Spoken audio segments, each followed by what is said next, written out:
I'm Jean Tiberio, and I'm a nutritionist and a wellness coach. Welcome to Healing Outside the Box.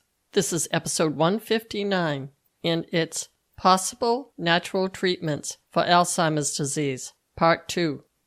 In last week's episode, I went over how Alzheimer's disease is one form of dementia, but now the most common form, and it's currently estimated to be about 5 million Americans who currently have the disease. Biologically, what makes Alzheimer's disease unique is that there are two basic abnormal structures. They are plaques and tangles. More specifically, they're called amyloid plaques and tau tangles. If you want to know more about them, check out the initial episode, which is 159. Alzheimer's disease begins in a part of the brain called the hippocampus. This is responsible for memory, which I'm sure you're not surprised to hear, then spreads to other parts of the brain. Family history, age, and gender are all risk factors that we cannot change. But right now, experts are researching some lifestyle risk factors that we may be able to control.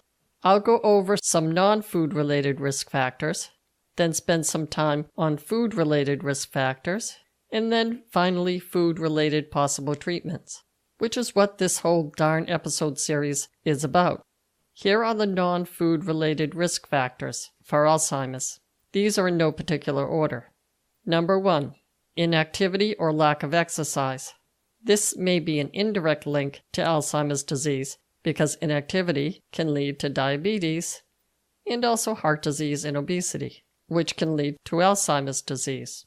Lack of activity causes lack of cellular activity, which is part of the old use it or lose it theory of, well, everything.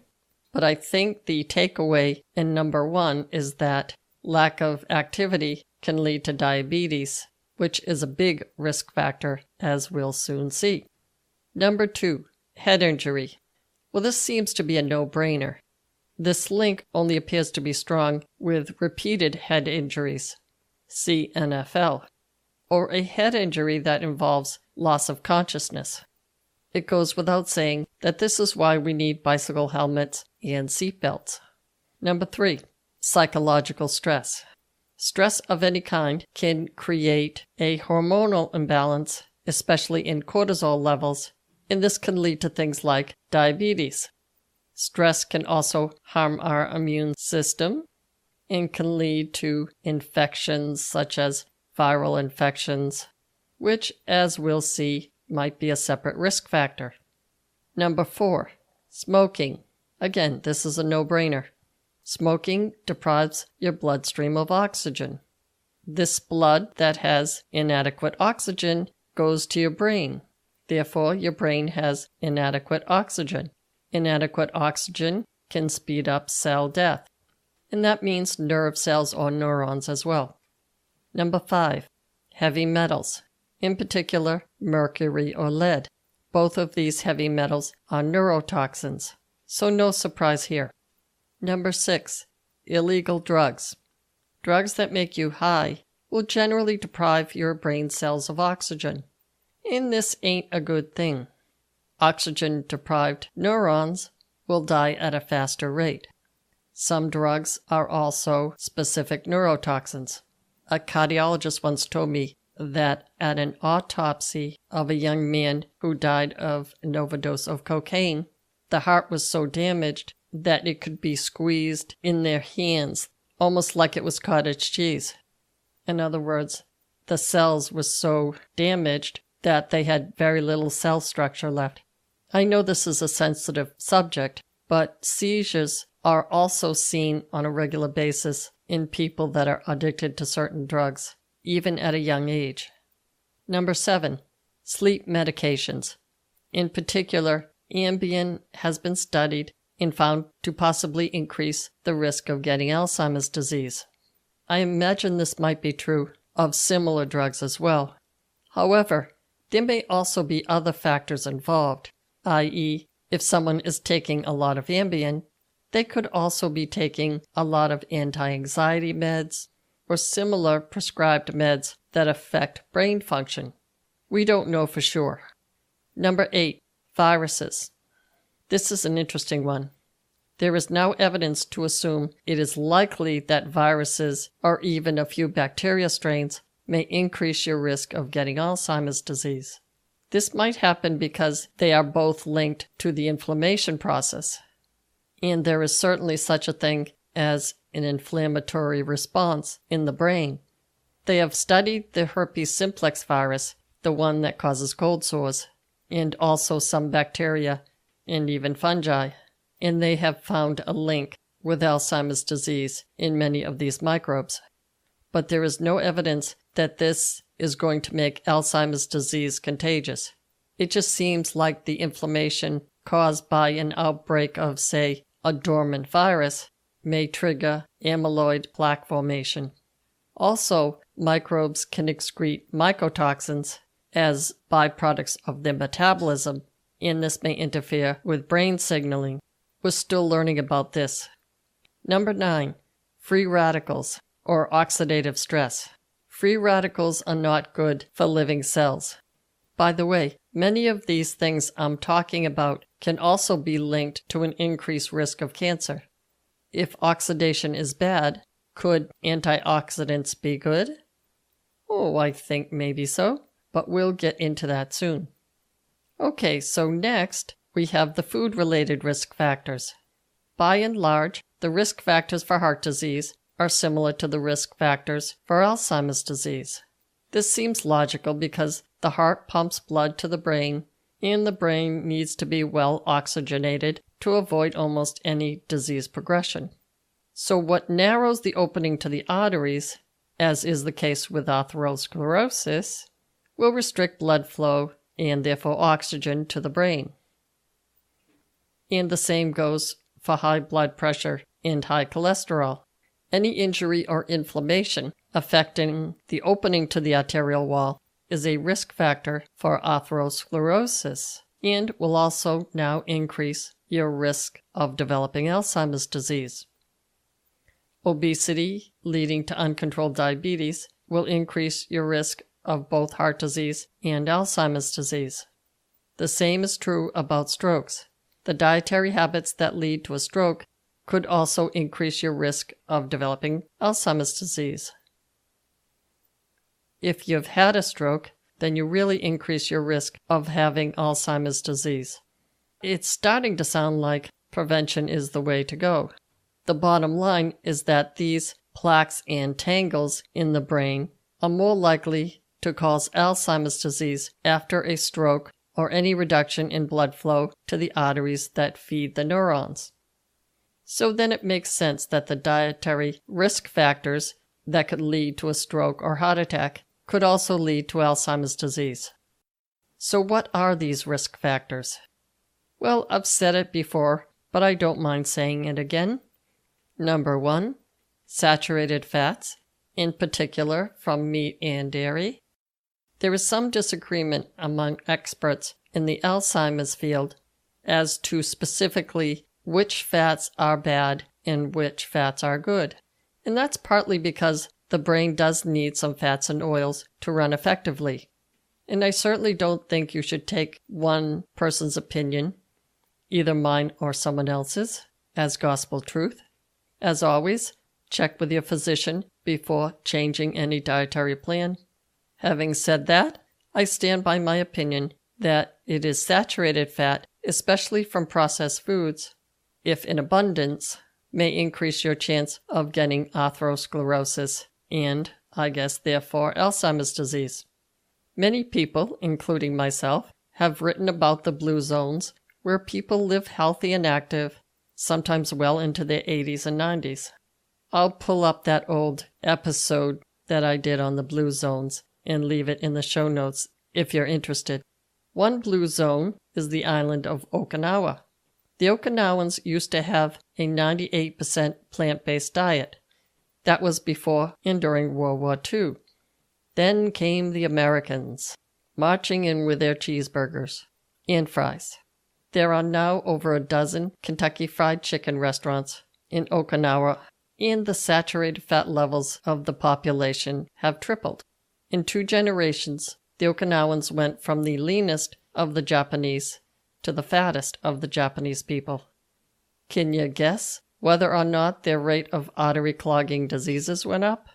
Number 2, trans fatty acids, in other words, hardened margarine, which primarily comes from genetically modified soybean or corn oil. These now have a well-deserved tarnished reputation. Number 3, processed meats, namely bacon, cold cuts, or things like frozen prepared chicken nuggets. Again, lots of saturated fat, sodium, nitrates, and nitrites. So no surprise there. Number 4, lots of refined sugar. The link with Alzheimer's disease is very strong here. In 2005, someone dubbed Alzheimer's disease as type 3 diabetes. Scientists have recently discovered a toxic protein in the brains of patients who died from Alzheimer's disease. This protein is called ADDL, which stands for amyloid beta-derived diffusible ligand. You don't have to remember that. Just that it's a protein in the brain that's found in Alzheimer's disease patients who have died and have had autopsies. This toxic protein removes insulin receptors from nerve cells, making them insulin resistant. Could this lead to the death of nerve cells? Well, it's too early to tell, but it's very interesting. I'll give you a link in the show notes to an article that discusses it. Number 5, alcohol. And by this, I mean a lot of alcohol. How much is a lot? Well, good question. Thank God I don't have to answer it for you. If you're asking yourself that question, it might be a good idea to speak with your physician about it. Number 6, the other category, which might include one of the following: aspartame, commonly called NutraSweet or Equal, MSG, or low blood levels of magnesium or other micronutrients. Summing it all up, the dietary risk factors for heart disease: highly processed foods, high sodium, high sugar, low fiber, and an abundance of alcohol can increase your risk of developing Alzheimer's. So that begs the question, what on earth are you going to eat on Super Bowl Sunday? Since no one's diet is perfect, in saying that processed foods are not good for you is pretty general, let's break it down. These are my dietary recommendations for lowering some possible risky foods, in no particular order. Number 1, and by the way, this is going to sound like the first list in reverse, which is what it is. Number 1, lower processed saturated fats, in particular trans fatty acids. Whether or not coconut oil may be good or bad in this regard is somewhat controversial, but there's no controversy when it comes to trans fatty acids. They're in the not good category. Number 2, reduce processed meat consumption.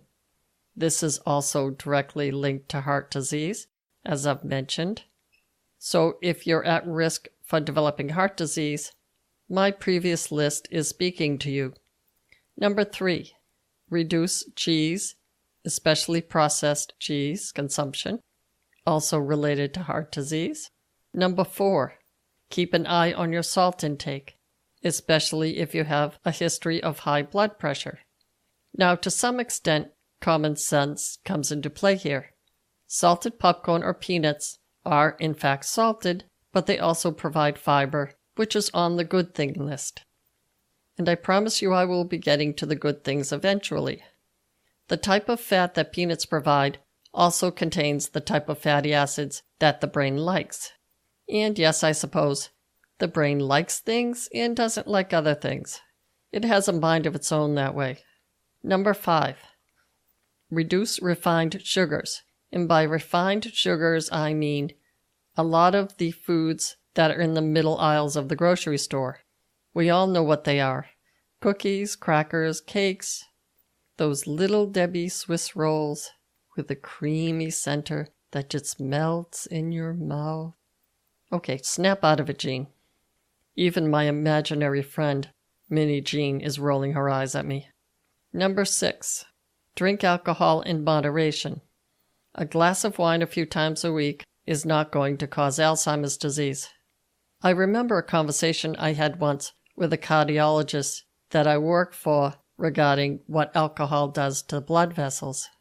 He had an alcoholic patient that needed bypass surgery, and I got a referral to see him after he recovered. The doctor told me that when he opened this gentleman up, the blood vessels were so brittle from the alcohol that they were like a rusty pipe. In one particular spot, it was thin and stiff. He just touched the blood vessel, and it literally broke, so to speak, which caused a bleeder, as they say, that needed to be repaired. And that's basically for the same reason that I've been discussing today. Alcohol in the bloodstream deprives the blood of oxygen, and the cells to the walls of the artery are deprived of oxygen as well. Without oxygen, the cells on the lining of the blood vessels will deteriorate and die. So the rubbery or smooth feel to the blood vessel will be lost, and eventually the blood vessel will be stiff or brittle. I imagine the blood vessels in his brain were not much better off. Okay, now I said I would get into possible alternative treatments, and that is coming, but it's going to have to wait until next week because I needed some time to first lay down the conventional recommendations and then get into the off-the-grid or whimsical recommendations. So that will be in my next episode. Just a last housekeeping note before I retire for the evening. I now have a Patreon page on the World Wide Web. I would love to keep these episodes coming free of advertisements and would greatly appreciate it if you could donate, say, $1 or $2 per episode to keep these episodes coming. And I thank you in advance. You can find my Patreon page at patreon.com/Jean_Tiberio. And I'll also give you a link on my website, which is healingoutsidethebox.com. As always, I would love to hear your feedback. You can email me on my contact page, which is on my website, which is healingoutsidethebox.com/contact-us. I will also give you a link to it in the show notes. That's all I have for you today. Be well and stay tuned next week for another episode of Healing Outside the Box.